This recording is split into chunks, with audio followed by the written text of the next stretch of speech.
ജോബിൻ്റെ പുസ്തകം 42:10 നമ്മൾ വായിക്കുകയാണ്. ജോബ് സ്നേഹിതന്മാർക്ക് വേണ്ടി പ്രാർത്ഥിച്ചപ്പോൾ അവനുണ്ടായിരുന്ന ഐശ്വര്യം തിരികെ കൊടുത്തു. അവിടുന്ന് അത് ഇരട്ടിയാക്കി കൊടുത്തു. ഒട്ടും കുറഞ്ഞു പോയില്ല. പിന്നെ എന്താ ചെയ്തത്? ഇരട്ടിയാക്കി കൊടുത്തു. ഹല്ലേലൂയ. അപ്പം ഇപ്പോൾ നമുക്കുള്ള കൃപകൾ വർദ്ധിക്കണമെങ്കിൽ, ഇപ്പോൾ നമുക്കുള്ള ഐശ്വര്യം വർദ്ധിക്കണമെങ്കിൽ, നമ്മുടെ തലമുറകളിലെ ഐശ്വര്യം വർദ്ധിക്കണമെങ്കിൽ, നമ്മുടെ കുടുംബത്തിൽ നന്മകൾ വർദ്ധിക്കണമെങ്കിൽ, നമ്മുടെ ഇടവക വളരെ വിശ്വാസത്തിൻ്റെ തീക്ഷ്ണതയുള്ള ഇടവകയായി മാറണമെങ്കിൽ നമ്മൾ എന്ത് ചെയ്യണം? നമ്മൾ പ്രാർത്ഥിക്കണം. Hallelujah, hallelujah.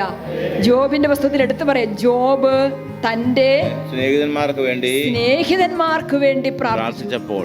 ജോബിന്റെ കഥ നിങ്ങൾക്ക് അറിയാമല്ലേ? ഈ സ്നേഹിതന്മാർക്ക് വേണ്ടി സാധാരണ മനുഷ്യർക്ക് പ്രാർത്ഥിക്കാൻ പറ്റുമോ? ജോബിന്റെ വലിയ സഹനത്തിന്റെ നിമിഷങ്ങളിൽ അടുത്ത് കുത്തിയിരുന്ന് കുറ്റം പറഞ്ഞ് കുറ്റപ്പെടുത്തി മുറിവേൽപ്പിച്ചവനാണ് ഈ സ്നേഹിതരെന്ന് പറയുന്നത്. അവർക്ക് വേണ്ടി അവരോട് ഹൃദയപൂർവ്വം ക്ഷമിച്ചിട്ട് ദൈവത്തിന്റെ സന്നിധിയിൽ ആ പാപങ്ങൾക്ക് പരിഹാരം ചെയ്ത സ്നേഹിതന്മാർ ചെയ്ത പാപങ്ങൾക്ക് പരിഹാരം ചെയ്ത് ദൈവത്തിൻ്റെ സന്നിധിയിൽ മധ്യസ്ഥം വഹിക്കാൻ തുടങ്ങിയപ്പോൾ ആ മധ്യസ്ഥ പ്രാർത്ഥനയ്ക്ക് പ്രതിഫലം എന്നോണം ദൈവം പറയുകയാണ്, ഐശ്വര്യം കൊടുത്തു.